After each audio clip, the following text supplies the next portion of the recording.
Welcome to In the Trenches, where entrepreneurs, artists, writers, designers, inventors, warriors, and leaders share their stories of doing the hard, creative work that impacts all of our lives. Let the journey inspire you to do something worthwhile, build something bold, and create your life's work. And now, your host, Tom Morkis. Hey everyone, welcome back to another broadcast of In the Trenches.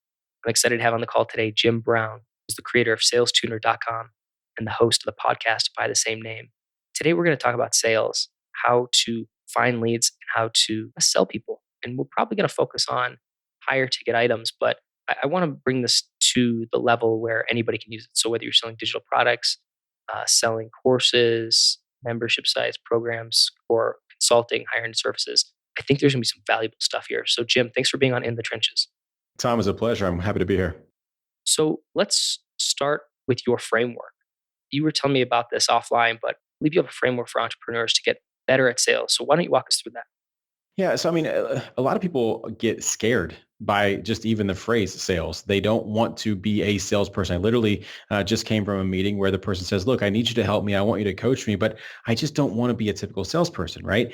And so when they think about that, I ask them, well, what is sales? And everybody starts describing like a used car salesman, someone who's pushy, someone who's aggressive, all those types of things. It's my belief, Tom, that this next generation of great salespeople, they're actually going to be subject matter experts around what it is that they do.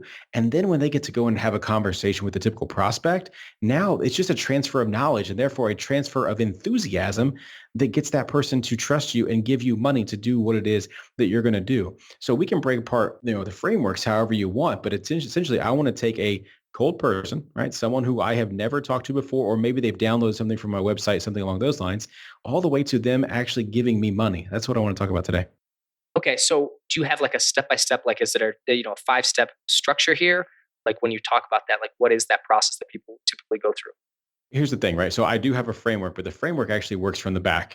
A lot of people will say, hey, I want to do $250,000 a year in sales, right? Okay, great. Or commission or income, whatever it is they want to do. So they put out this really big goal, they really this number, but they have no idea how to go from where they are today, which is zero, to that number, say $250,000. So the first thing that I want to start to do is just let's work backwards. What is your average contract value, right? So let's say it's $5,000, right?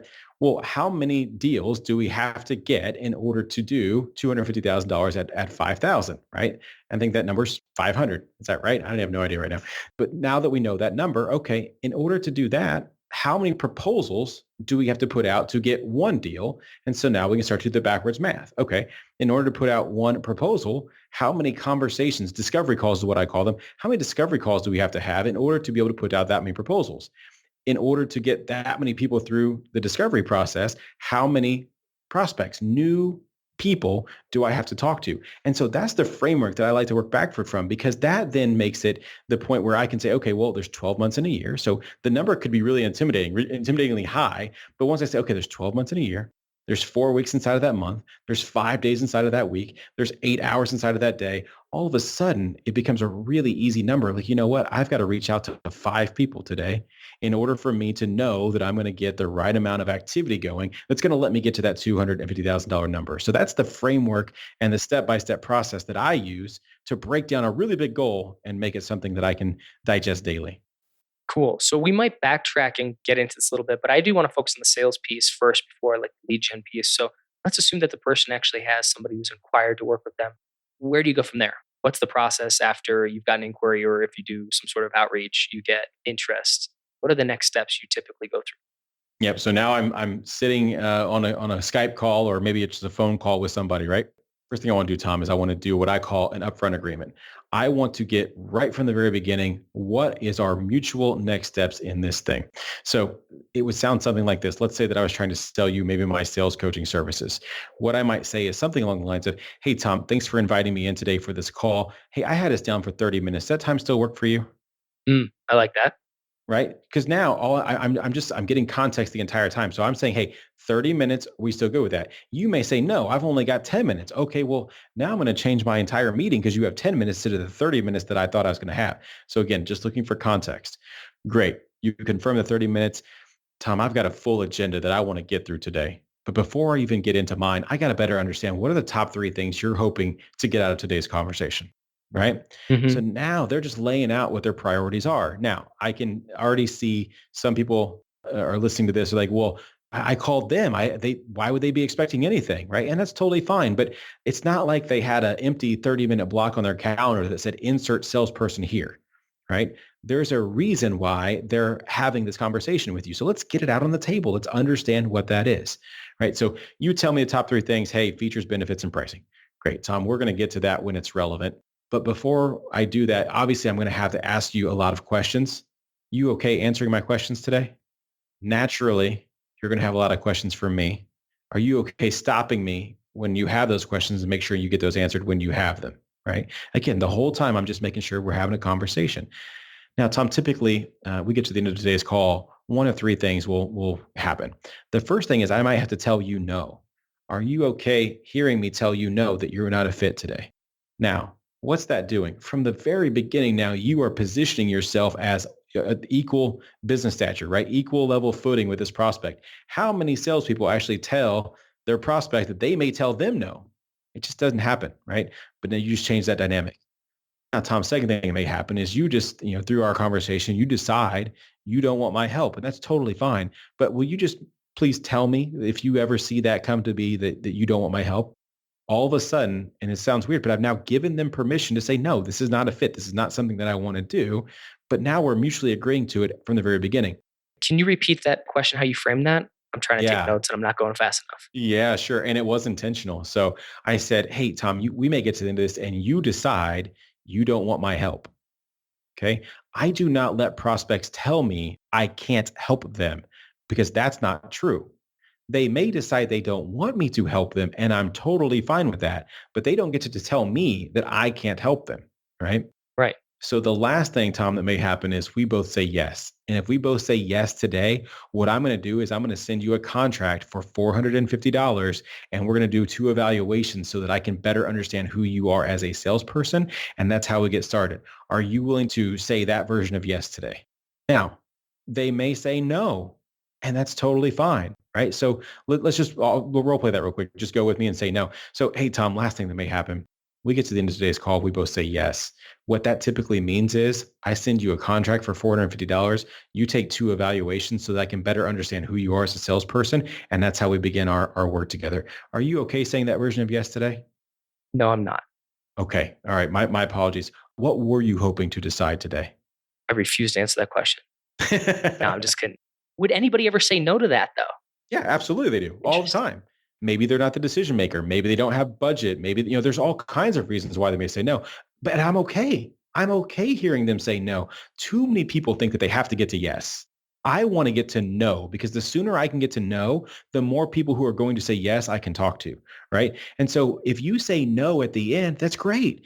Just tell me the context. Okay, then what are we having this meeting for today? What is it that you were hoping to get out of it? What are you going to decide? And you may say, well, hey, look, what I'm deciding is I've got to collect the information that we're going to have today, and I've got to take it and get it, approved by my board or from my partner or from my marketing director, whatever it is. Okay, great. Now I just know the rules that we're playing by, and we're both on the same page. I like that. So, okay, so if I say no to that question, what you do at the beginning, like these sequence of questions, because this one's not, you don't wait till the end.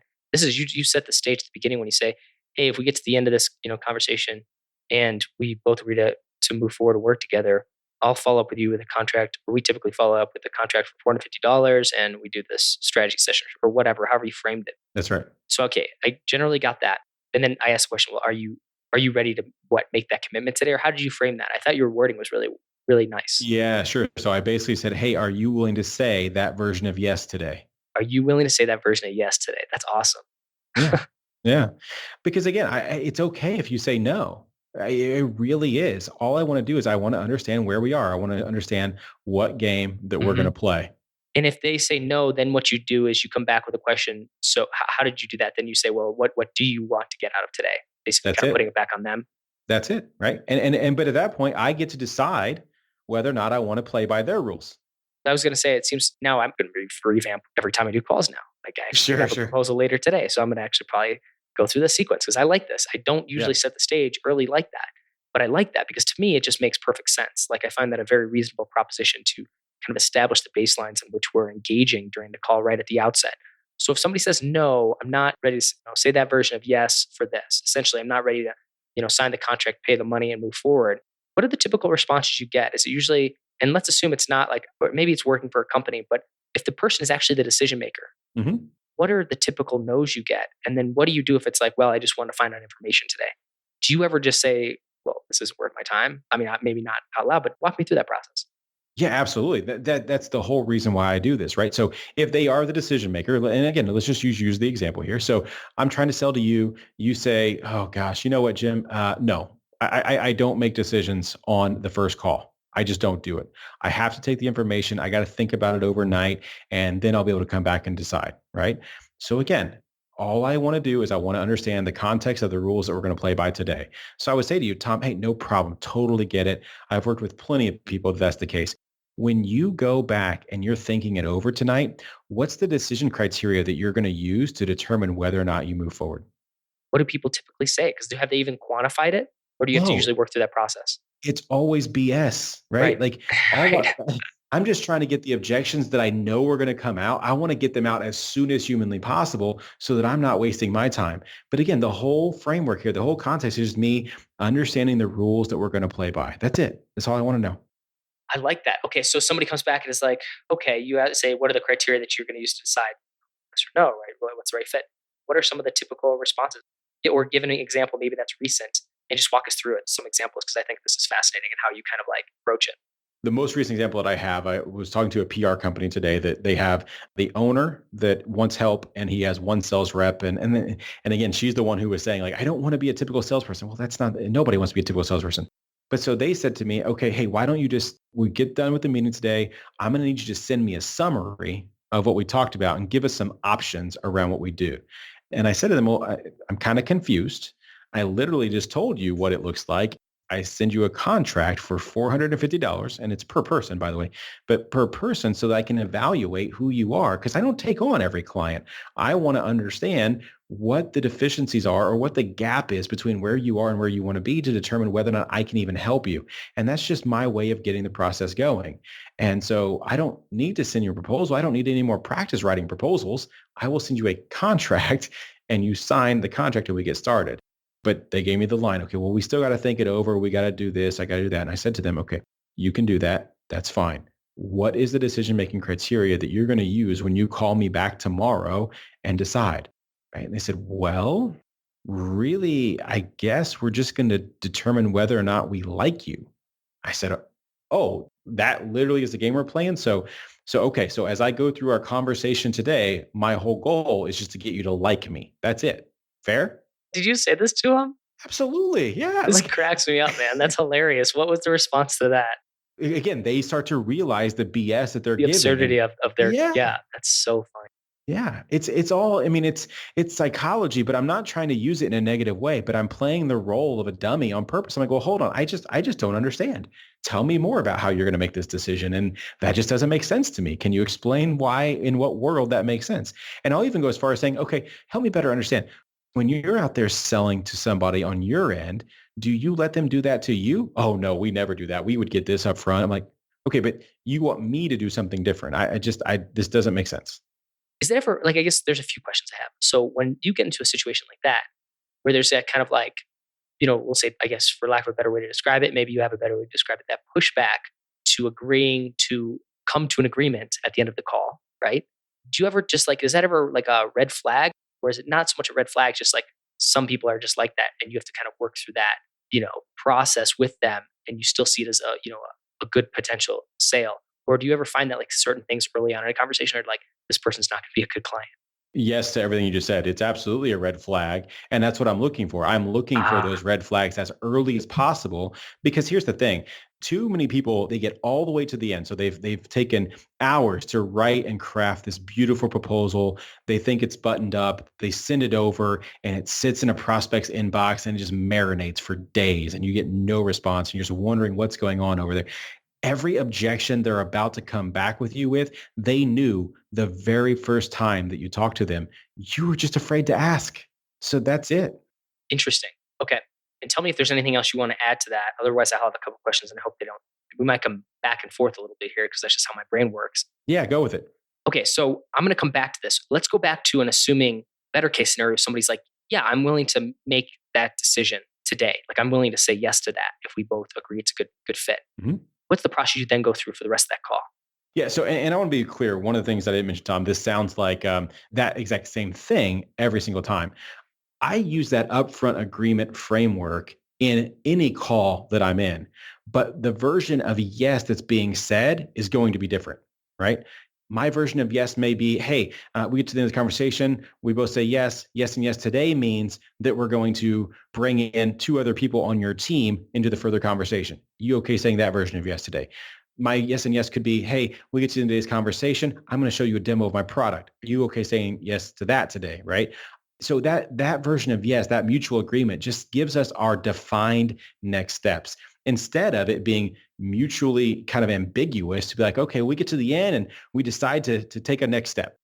So big gulps, you That's know? right. All right, see you later. That's right. Okay, so that's interesting. So the way you framed it, I was trying to type this as you were saying, I'm going to have to listen to this podcast again, which is a good thing because I like your word choice and I know it's purposeful because it just resonated with me. So I know you're using these words on a specific purpose and intention. You said when we get to the end of this conversation, or we get to the end of today's conversation. So I'm trying to create a framework for how do you create a yes agreement question. So what's that framework we could kind of give to somebody to say, here's how you should propose this? Because I do want to start using this. Yeah. I love it. So what's your structure for that?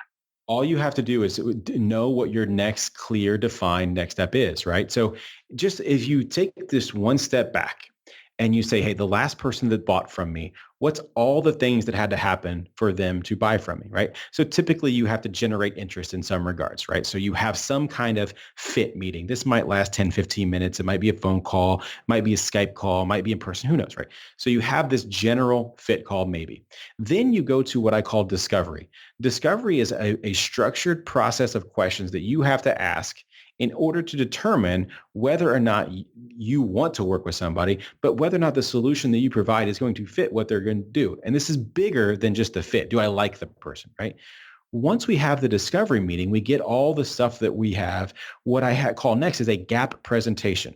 So to me, I don't demo, I don't do big fancy presentations, if you will. My gap presentation is simply, here's where you told me you were. Here's today. Here's status quo. Here's where you want to be at some point in the future. And here is my product or service specifically laid out to address where you are today and how it helps get you to the future in just the capacity that we've talked about. So that's again what I call my gap presentation, right? That's the only way I do that. Then we go to contract and then we're signing. Like that's it. So if I look at those different steps, as I'm saying it out loud, you may be hearing, okay, well, I can only have 4 meetings with somebody. I'm not saying that at all. You may run a discovery 3 times. You may have to do 2 gap presentations, right? There can be multiple steps inside the steps, but these are the defined ones. And so when I start working on my yes and yes equals, it's just saying, hey, typically, here's what the next step is based on where we are today. Hmm. I like that. That's awesome. Here's today. Here's where you want to be in the future. Here's my products or service to address where you want to be in just the capacity that we talked about. I love that. I love that framework. Please feel free to expand on any of these topics if I'm not asking, if I'm missing something. Like there's a question I should be asking, by the way. But we go through the discovery where we have that yes. Do you have a term for that? Like that yes agreement question, like or anything like that to define that? Yeah, I just call it defined next step. Define next step. Okay, so you are able to articulate the defined next step. You both agree to it. Then you go through that discovery process, and then you have that gap presentation, which would be at the end of that discovery process, right? So toward the end of the call. Well, so again, this is where it depends, right? So the stuff that I sell, I typically am going to have 3, 4, 5 meetings. right? I'm not doing all this in one meeting. And so even if I go back in that framework and I talk about the agenda, right? If you'll remember, I said, hey, Tom, I've got a full agenda that I want to get through today. But before I begin, what are the top three things you want to get out of this conversation? I tell you I have an agenda, but I never reveal my agenda. My agenda could change based on what you tell me you want to get out of it. My agenda may change if you don't decide to go with my defined next step, right? So I always have an agenda. And so that's what I'm saying. Like if my agenda for that day is the discovery call, well, guess what? After we say yes and yes, and we move on to that portion of the show, now I'm just going to run through my discovery. You have to earn your way to the next step. Like I don't let everyone go. So I don't let everyone get a gap presentation. I don't let everyone get a contract, right? So you have to be willing to tell me, yes, I'm going to buy. I'm in the process. I'm going to let you lead. I'm going to dance with you today, right? That's what I'm looking for. Yeah, I like that. That makes sense. And maybe we'll come back to some of these topics, but I'm also curious about like the particular structure you're using, and maybe we'll just use you as an example because that's the best. Or if you have examples of clients or anybody you coach or any clients that have hired you or whatever that have examples you could share. So in terms of like next steps, because one of the things I've been trying to implement and I'm not doing it right clearly is essentially a road mapping session or a Mhm. planning session, paid discovery before I get into one of these larger, more expensive contracts. This answers, and the reason is simple. A lot of people don't have a plan in place, or if they do, it's weak at best and it's not clear. So then it's like things like scope of work are ill defined, and Mhm. there's a lot of baggage that comes with this. So in the past, I kind of just like have just gone into it like fingers crossed, like I'm picking the right price on this. Hopefully, it doesn't expand beyond like what we've discussed. Hopefully my contract's good enough where I can, if it's way out of line, but then I do the discovery after I've already sold this really big contract. So it sounds like you have like this interim piece, or at least maybe for some people you do. If you do, can you walk me through that process and how you sell somebody on that piece? For sure. I'm going to put it in full context for you, but I'm going to use an example from one of my clients. What is it that you sell? What's this intermediate thing that you're selling? Somebody usually comes to me to help with a launch, for lack of a better term. So like they want to launch a book or a course or a program. It's either that's usually like, hey, we have this product or service we want to generate a ton of leads and sales for over a short period of time, and you have expertise in that. Or alternatively, it's in like, hey, can you essentially run and grow our affiliate program for like companies and brands and stuff like that. It's usually the case. So I guess in an ideal world, or at least I'm thinking what would be more ideal is instead of me writing these proposals, like really elaborate, big proposals, I would like to have an intermediate step that I Hmm. could quickly get to that doesn't take quite as long to do than just going from, a call or a few calls to a big contract to see instead, could I do some sort of road mapping or planning session? So it's like, hey, Hmm. because that's what's kind of needed. I need to look at the business. I need to look at the products and services, what the price points are. I need to look at, what is there a sales funnel already in place? Or if not, what that would look like, how that nests with the entire business as a whole. Then I have to look at the timeline and backward plan all these different things. So there's a significant amount of my time that's spent just on the planning, just to make sure we're all on the same page and we're agreeing to the same thing. So that's what I'm thinking would make a lot of sense for me to be able to sell before I sell like this larger, multi 5-figure contract or something like that. And it sounds today like you're giving that away for free. Well, you know what ends up happening, right? Is that we probably have more calls than we have enough calls where it can be like, I'm just like, well, whatever. Like it's depressingly too many calls, maybe like two or three or something like that. Yeah. And it's like, I say, hey, well, at least this, usually I'll cut it off. I only do that if I have a gut sense that this is probably going to be yes. So usually if I go through that process where I am doing a good amount of it for free, I'm usually right on that anyway, but there's some that end up not. Sure. So it's not ideal, but yes. So a big portion of that is either done for free or it's just a lot of my time trying to communicate these ideas. Then we lock down a big contract and then I get into the real planning process. Which again, I don't think is ideal because then these people are signing these big contracts and we have yet to actually like really define like the legitimate scope of work and all the things that are needed. That's right. So I call that free consulting, right? That's Yeah. typically what proposals are. They're just Hmm. free consulting. So I'm going to take a quick step back, right? Yeah. Do you know how buyers buy? Like, what is the buyer's process? How does someone buy? Mm. I'm probably going to get it wrong, but I think let's start at the point where I guess they have a recognition of the problem and they're saying, okay, this is something that needs to be done. Something's like impacting or in the way. I need somebody to clear the path for me. And then they start looking around at what's out there. Maybe they start like soliciting for referrals because I typically get all my leads from referrals. Mhm. And then I think when they get to that point, then they're, I guess like if I think about when I hire something, I just need there's probably some subconscious checklist I'm going through of do I trust or do I actually have a good grasp on the project myself? Like if I'm trying to hire someone. And sometimes like, yeah, I will use that free consulting to help like articulate, well, what is the plan, right? So I'm sure they're doing the same thing. All right. So I'm going to make it very simple, right? I'm going to switch this over to the consumer world, and I promise it'll make sense because it'll resonate. What's the last department store that you went into? Actual brick and mortar physical department store. What was the last one you went into? Gosh, it was probably like Lowe's or Home Depot or something like that. All right. So you went in there probably for something specific, right? But you walk into Lowe's, the friendly greeter says, "Hey, thanks for shopping at Lowe's today. How can I help you?" And you said, I'm all good. "Yep, just looking," right? So the first thing you just did as a buyer is you lied. The first thing you did is lie. Yeah, You that's a good you point. you went there with a very specific intention and you lied. You said, I'm no thanks, man. I'm just It's looking, funny. right? It's a funny way to put it. So then now this is going to be a little bit tricky because it's Home Depot or Lowe's, and I don't know what you're in there for shopping for, but you go in there and you just look around. And what you're really doing is stealing. And I don't mean actually stealing and taking the stuff and leaving, but I'm saying you're looking, you're price shopping, you're kind of checking it out, you're getting a look and feel of how big something is. Maybe you took a tape measure and you're measuring something out to determine whether or not you're going to actually take it home.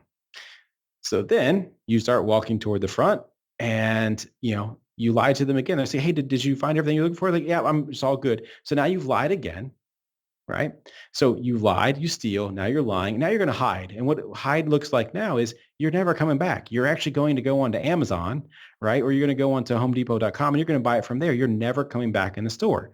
So the buyer's process is lie, steal, lie, hide. Okay. Now, let's apply that to your world.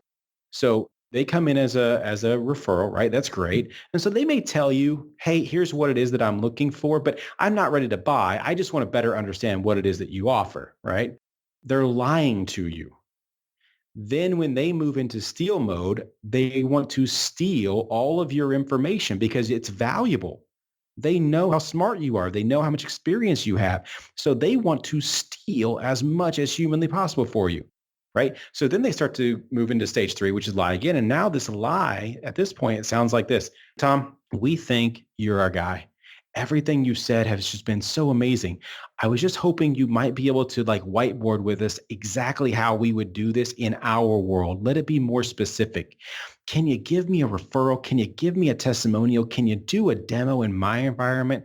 And if you do that, Q3 next year, you're in," right? And then they move to hide mode. You send over the proposal, which is just loaded with so much information. You get unlimited access to voicemail. You get emails that never get responded to. Every time you do get somebody on the phone, "Hey, yeah, he's actually in the bathroom. Oh, you know what? He's out walking his dog. He's sick today. He's on a vacation. He's on a cruise. Like he can't be," right? That's the process. And unless you have a better process as a seller, you have to follow the buyer's process. And it's a terrible one. Mm, okay. So how do we work through that? How do we keep them from hiding and lying? Or what is that solution? And maybe it's not keeping them, but maybe it's asking different questions. Like, what's that process, I guess? Absolutely. So you asked, "Hey, how do I basically get them to, maybe even pay me a little bit of money to do this pre-initial work?" And so I call that a monkey's paw. I want to sell something, a small token amount. I want to have a financial arrangement, a commitment. One of the reasons why I do the evaluations is because you take this evaluation, it takes you 45 minutes. It costs you $450, but it takes you 45 minutes to do it. When I get the results back from that, I see every single deficiency that you have, and I know exactly what's wrong with you. I come back and I show you that, and I'm like, "Here's what I'm seeing. Help me better understand why this is the case." And all of a sudden they're like, "Oh my gosh, yes, that's exactly why I have this problem. And I'm hoping you can help me." But guess what? They've already paid me $450. They see the pain explicitly laid out for them. They're buying, right? And you better believe they're going to buy from me. They're not going to take that information and then go shop it somewhere else after they've already written me a check. They know that I'm the guy that can solve that. So here's what I'm thinking for you.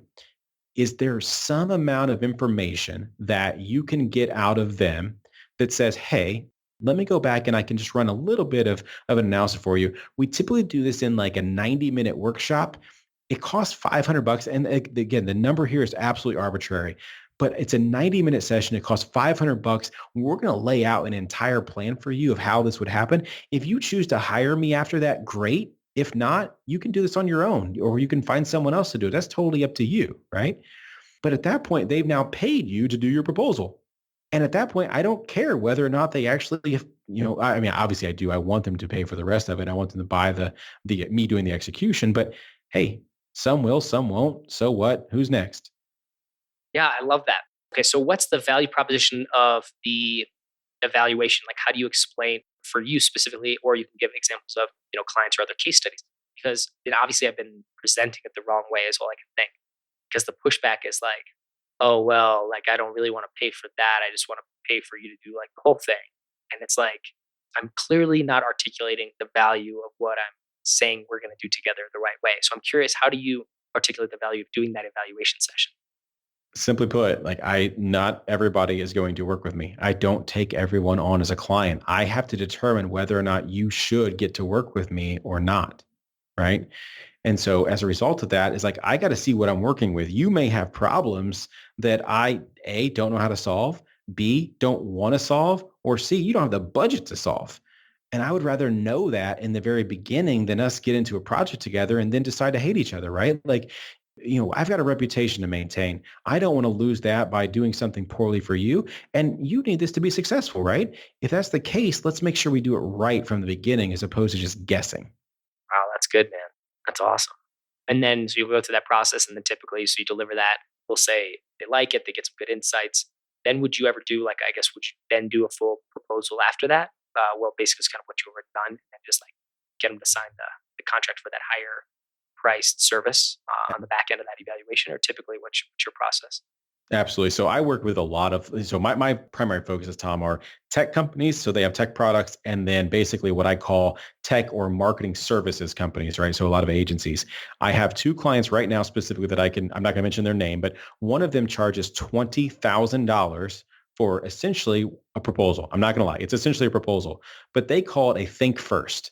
And the way they position is, look, before we do anything, we want to think first. We want to put the strategy in place of how we're going to do this together, right? And you're going to pay for that because it's more than a proposal. I got to go back on that. It's probably a 50-page document that they're producing. So there is definitely value to it. But the prospect can absolutely take that and give it to any other agency in town and say, hey, go execute this, right? But that's essentially what we have to do to produce it. I have another client who I tried to give him this and he called it a gap analysis. He said, there's no way I could ever get someone to pay for that. And it's like, okay, well, I mean, it doesn't hurt to try, right? What if you just asked? And so he goes out, he goes, okay, I'm going to ask. I'm going to ask for $5,000. And he had no belief at all he could do this. He sold it for $5,000. Okay. He's been doing this exact process that I'm telling you today. He's been doing this for 2 years. I kid you not. He just sold one of these for $91,000. Took him 4 months to put because it was a multi-billion-dollar company. They had a whole lot of like different departments that had to be intermixed. And so otherwise he would have just given that away. But they said, you know what? No, this does make sense. Let's spend 3 to 4 months together, get our bearings on whether or not it even makes sense to do this project, right? Internally, not just with you, but just do we want to do it internally? You can help us ferret all of that information out. And we've got a plan, whether or not we hire you or not. Yeah, okay, that's worth it. And it's crazy. Like once you start to have some success with that, you just start asking for more and more and more money until someone tells you no. You'll find the price ceiling for you. Let me circle back. That's really interesting. It got me thinking. So coming back to that like initial consultation, is that how you frame it? Like that kind of that 30-minute conversation where you kind of move into the evaluation? Yeah, again, there can be multiple steps of this. When I laid it out, it sounded like they were just very rigid steps, but there can be multiple steps for you. There just has to be a defined plan of where you're taking the prospect. Do you, and maybe I'm just making excuses for myself. Sometimes I feel like when I go into conversations, there's like a breadth of things I'm capable of doing. We do a lot of different things for a lot of different clients. Let's put it that way. So the process, like to get there, it seems like that would be kind of hard for me to know exactly at the outset. But is there something I need to like, I guess, is that okay? And can I use that first call to figure out, like, how do I, like, leverage that first call to figure out, okay, what is going to be that next step? right? So go back to the upfront agreement that I mentioned, right? I say, hey, I've got a full agenda, Tom, that I want to get through. But before we begin, what are the top three things you're hoping to get out of today's call? So I'm letting them frame the conversation. Now, again, I've got an agenda. So if you don't say the things that I want to cover, I'm still going to cover my agenda. But you could tell me, hey, I'm really interested in this service, and this service. Okay, great. That's how we're going to frame this first conversation today. Right. And again, it doesn't have to be a very sequential next step. I want you to define the next step, but the defined next step literally could be, hey, if we get through this 15-minute call and it makes sense, what I want to do is schedule our 90-minute and name. I love naming these stages, right? If we do the first 15-minute call and we both say yes, then we're going to do the 90-minute star meeting, right? I'm just making something up. We'll do the 90-minute star meeting if it makes sense, right? Because I don't want to put you out if it doesn't make sense. I'm going to let you. Does that make sense? Right. And so I'm always wanting to check in with the client. So that's one way to start down that process. If we do the 90-minute star meeting, well, then, hey, the next step is we're going to do our 2-hour or 4-hour blue meeting, right? Again, I'm just making stuff up right now, but I always have a defined next step. I want to know what stage I'm in. I want to know the entrance criteria for a prospect to reach that stage, but I also need to know the exit criteria for that prospect to be able to go to the next stage. Is there anything that you would say, like, I guess, and I know there's a lot of variables here, so there's a lot that depends, but if you do, I think, some rigidity or some rigid structure here that we can use as a reference point is helpful. So with that first call, we say, okay, these are the three things we're going to go over. You said you have your agenda too. What's your fallback agenda? And is there any place where you like don't want to lead the conversation? So and what I'm saying there, my loaded question is, should I avoid getting into like the how-to details? Because that seems like that starts getting into that gray area of like, this is probably should be paid to plan that out. Like, is there anything like that that we should avoid in those calls? Absolutely. I don't do free consulting. I just don't. Now, anytime, and this is just like actual advice for you, right? Based on what we've talked about. So if you ever get to the point in a conversation where you want to make a statement about something, oh, well, we would do X, turn it around and ask it as a question. So instead of saying, hey, we do book launches by doing A, B, and C, right? So say something like, when you've thought about this book launch, what kind of tactics are you expecting to be done? And they may tell you, one, two, three. And you're like, okay, good. You know what? I tell you, here's the thing. 1 and 2 are really good. I've done that for a lot of people. Number 3, can I tell you why that's going to be an issue? And now all of a sudden, like you're doing the exact same things. It's just that you're in control now. And so one of the things that you asked me is like, is there ever a point where I don't want to guide the decision or the discussion? Absolutely not. I'm always in control. However, based on how I'm running the meeting, I want to make it look like the prospect's in control, but I am leading you down every single path that I want you to take. And okay, so just structurally, is there a process like overarching here? Because you said sometimes it could be, maybe multiple calls. So there's variance here. But what, like, if we broke this down, maybe you've kind of said this before, and maybe I should take notes. But like, what are those stages I need to get people to? Like, where do I say like, okay, on my checklist, like, yeah, got it. Like, he crossed, like, I check there. Like, I don't know, is it things like confirming they have a budget, confirming like all these? Are there certain things that I want to like confirm that get me to that next that I know, hey, it's ready to pass go and collect $200? Yeah, sure. So I can't give you those specifically because they're going to be unique to you, right? But here's the thing. So I have one client, they sell, like I said, they're in the marketing services space. They sell specifically into like in-home contractors. So think about like electricians, plumbers, landscaping and lawn care companies. That's who they sell into. So I have helped them define, they do a 15-minute fit meeting. That 15-minute fit meeting, the whole goal of that is they have to get 4 things. What is the cost per acquisition? Okay. I'm sorry, cost per lead, cost per acquisition, average contract value, and lifetime value. Now, I don't want you to just ask those 4 things. I want you to have a conversation, but the conversation should be tailored around getting those 4 pieces of data out of the prospect. Okay. Now, as they're going through that conversation, trying to get those pieces of data, what do you think they run into? What do you think the biggest challenge is that they have in that conversation? Most people don't know what that is. So they're like, okay, well, hold on. It's going to be hard for me to tell you what we should do if you don't know these numbers. I got an idea. Why don't we do this? The next step we typically have, as I mentioned, is a 90-minute fit meeting or a 90-minute discovery meeting. And I'm going to go deep into all of the questions that's going to allow us to figure out what those 4 numbers are. And if we can't figure them out, we'll work our way into them. But that's got to be the next thing. And now I'm getting them to commit to a 90-minute meeting. Who wants to put a 90-minute meeting on their calendar, right? This is now a qualification step. If you're not willing to take a 90-minute meeting, you're not serious about spending a couple $100,000 on the marketing services that we're going to pitch you later, right? And so they don't know the numbers. And so I can't do anything if you don't know the numbers, right? So we're going to have to get access to your data. We're going to have to get Google Analytics. There's all these types of things that we're going to have to get, but I'm going to do that in the next call.